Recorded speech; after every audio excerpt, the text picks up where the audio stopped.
Joe West. I'm a songwriter and record producer based out of Nashville, Tennessee, and today we're going to look at the PZ-Prp by Radial. You look down here, we're going to check out the control panel first, then we'll look at the back of it, and then I'll show you how I'm using it and running it a little bit in my system today here. On the control surface here, you have two areas. You've got this slate area that you can see outlined here, which are more global commands, and you have the two individual channels that are in black. So it kind of separates them visually. These two channels are identical to one another, all the way up to these three position switches. So we're going to go straight down through here, and we're going to look at these channels. I'm going to show you one, but it's going to apply to both. This is a dual acoustic preamp. It's meant for anything that's an acoustic instrument in the studio and on stage. So anything that you could imagine acoustically on stage, from guitars, acoustic guitars, to banjos, to mandolins, to fiddles, you name it. If it's an acoustic product with a pickup or a DI, a pickup on it, or a Piezo or a magnetic pickup, it can feed this. This is looking for all of those signals. You'll notice here they have a little PZ boost on each of the channels. This is very cool because some instruments have Piezo pickups that, like that K&K Western Mini and that Gibson J200 back there. That K&K Western Mini is passive and it's a very high impedance. A lot of DIs don't want to see that. This can see that. It's got a 10 megohm input here if you hit this little button over here. So just depending on what you're using, experiment, see where your guitar sounds the best. That guitar will sound horrible on a low impedance pickup or a low impedance DI. It'll just sound all clamped down. It will open up as soon as you hit it with the right input. So experiment, see what you like the best for your instrument, and put it through the appropriate, in or out on that. Gain, self-explanatory. Put it where you need to put it. You got a 3-band EQ here, quasi-parametric. You've got a shelf on the high and the low. Really gentle knees on these shelves, so they're very, very musical. And you've got a quasi-parametric mid-range. What does that mean? It means that you can control. It's like a parametric, not exactly. It's like a parametric. So you can boost the gain and then search for the frequency. The Q is set. The width of that Q, the bandpass filter that they're using to get that is set. But other than that, this is a parametric EQ here. Very nice. You'll be able to search and find things you like, turn them up, find things you don't like, and turn them down. Over here, you have a filter section, and it's attached to this 3-position switch. Bypass right now, so nothing's happening. If I put it into the notch mode and turn it around, you'll find sort of search and destroy for feedback. As you find the feedback, great. It's going to notch it down a set amount. Bandpass filter, pull out whatever that frequency is, you won't have an issue with it. So I kind of let my guitar ring, I find it, and then I leave it there. The high pass filter just lets the high frequencies pass. So let's take a quick listen to these EQs so you can kind of hear what they sound like and what the throw of the volume is on them. Here's the high.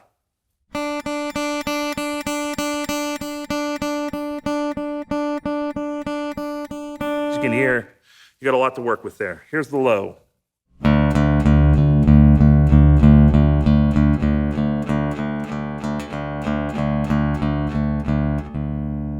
Remember, unity is 12 o'clock on these. And here is the mid. I'm going to boost the gain. We're going to listen.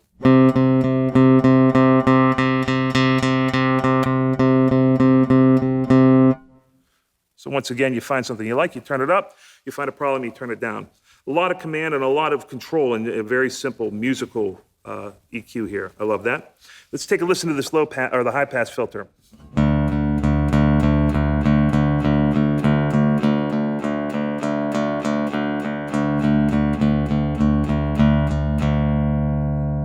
All right, great.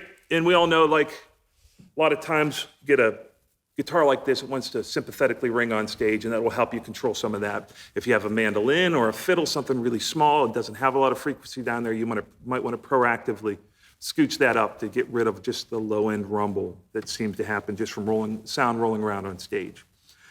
So that's great. Let's talk about some of the global features. You've got these 3 foot switches here. You got this AB. It's an AB switch between channel A, channel B. This has a lot more flexibility that we'll go into when we talk about the back. You've got the boost FX loop. The boost FX loop. So push this down. According to these 3-position switches over here, they're going to do different things. So let's take a look over here. You got the boost circuit. It's an active boost circuit. You can have, this is going to tell you what this foot switch is doing. It's going to be both the effects loop and the boost circuit. It's going to be just the effects loop when you hit this, or it's going to be just the boost circuit when you hit it. So let's set it to boost. Turn it up, playing along, hit this, do your solo. Off and on, pretty simple. Sometimes I'll set this in some of these acoustic guitar songwriter circles we do. I'll set that boost circuit to boost me up for when I finger pick, and it's a real delicate song, so I don't have to dig into the strings. So very cool. I'm going to put it back here on both, and let's take a look at the effects loop assign here.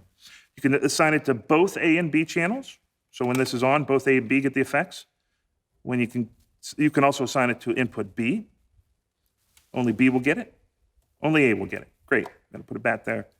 And check this out. This is cool. I've got it hooked up to a little digital reverb right now. So, got a little spring reverb on it. I love this because mine is a digital box, and it's just hard to get to the screen and work with the blend. And it seems like wherever I go that I have an issue in the monitors that the wet-dry mix is always different from venue to venue, depending on the way their tweeters are set up and the speaker configuration. So I always am down there on this little screen trying to move a little knob, and it's just difficult for me because the resolution is not really great. This here I can just reach down and go all the way dry. So that's with the effects loop in, all set to dry or wet. I love this. So, I usually end up setting it right around there. Really cool feature. Love it. All right, so let's go down here. You just got to mute.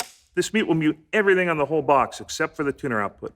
Buffered tuner output is always on. That is the front plate. Super easy. Great sounding unit, active electronics in it. I've compared it to other units that I have. I've got maybe 3 or 4 of these laying around over the years. And sonically, it beat all of them for me. So big, the best I can describe it is a big, clean power transfer. So it was like felt really good, felt really alive.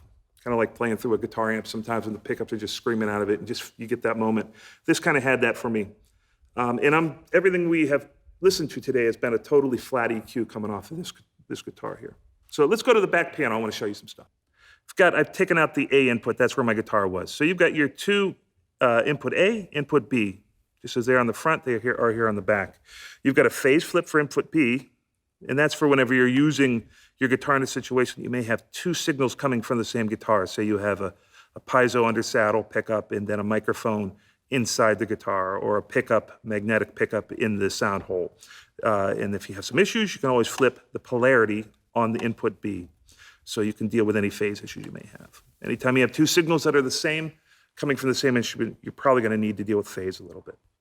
You don't need to understand it or be a genius about it. It really is a matter of seeing which way it sounds better. I usually, for lack of a better description, I'll look for where it's putting the most low end in, where I have the most low end, because low end is the thing that will get affected first by phase. The A-B button, when you push this down, you can see both A and B are on. I'm pushing it in and out here. So this now puts both channels active at the same time. You'll use that if you have multiple inputs from the same channel or for the same instrument. You've got a 48 volts. Why would you have a 48 volts on this? That's crazy. I don't know why you would. Well, you have it because you have a mic pre inside. How cool is that? This box, this Acoustic DI actually has a microphone preamp inside. So you've got mic pre here. You can see I've got a mic hooked up to. I'm going to show you what I'm doing with mine today. Right next to it, you've got mic on. Mic on is going to take the signal away from this 1/4-inch input on the B input, and it's just going to say, hey, look over here at this mic input. So we're using a phantom powered mic today. It requires phantom power, 48 volts. We're going to go ahead and hit that down too. So for our instance, for the way my guitar is set up today, we have a microphone, not listening to the B input. We have a microphone, 48 volts for that microphone, and we have input A, which will be my Piezo pickup coming off the saddle. Okay, great, and we're going to need to hit the A-B button because we want to put them both together. Microphone input, we talked about that. Over here, move these, unplug these for a second. You have your tuner out, your amp out, I'm sorry, down at the bottom. Amp out, 1/4-inch for any stage amp. Then you have your tuner out above it. Then you have your send and receive here.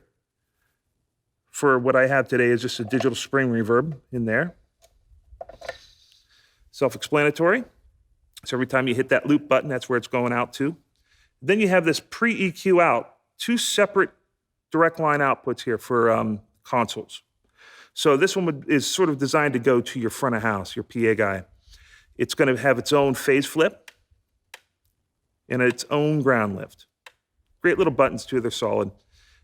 This will be pre-EQ, so none of the EQ or none of the things you set for your stage are going to probably work out front. You just be having him undo what you're doing. So this gives him a signal that is clean right off the input, essentially just a DI right from the input.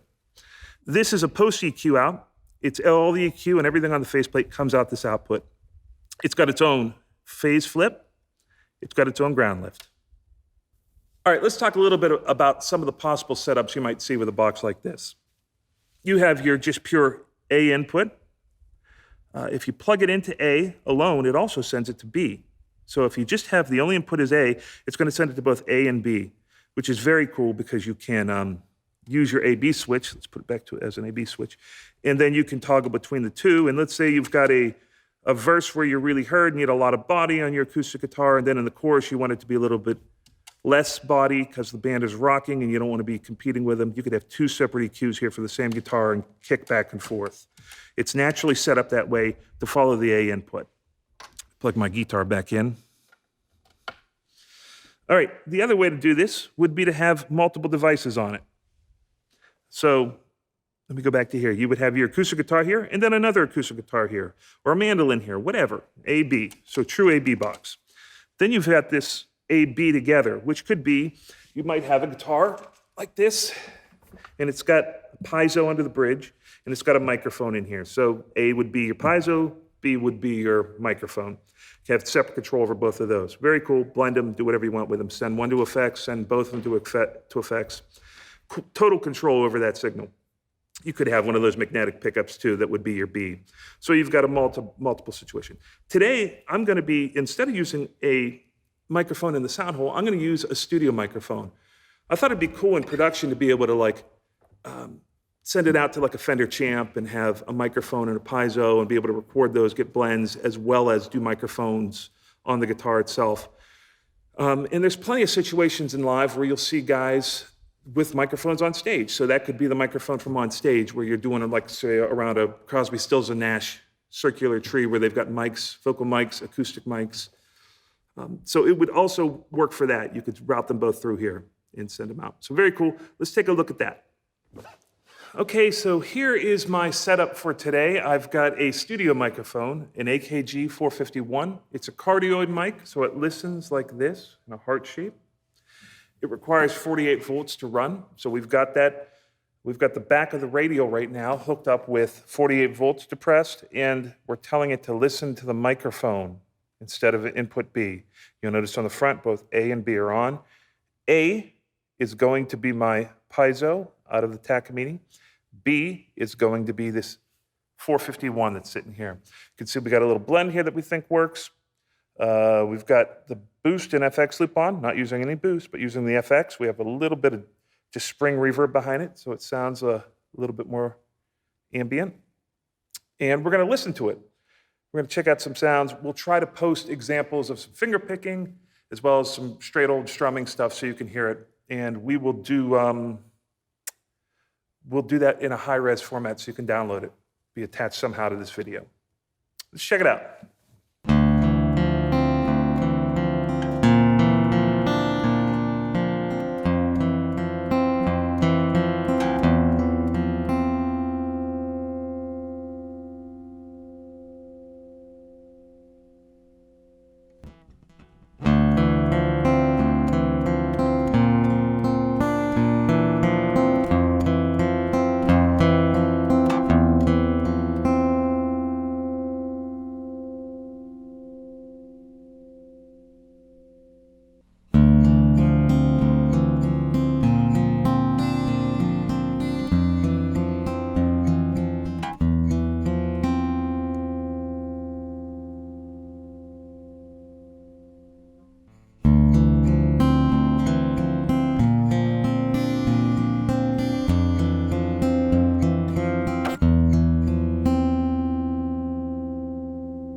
Thanks so much for hanging out with me. It's been a blast looking through this PZ-Prp by Radial. Until next time, Joe West signing off from the West Barn, Nashville, Tennessee.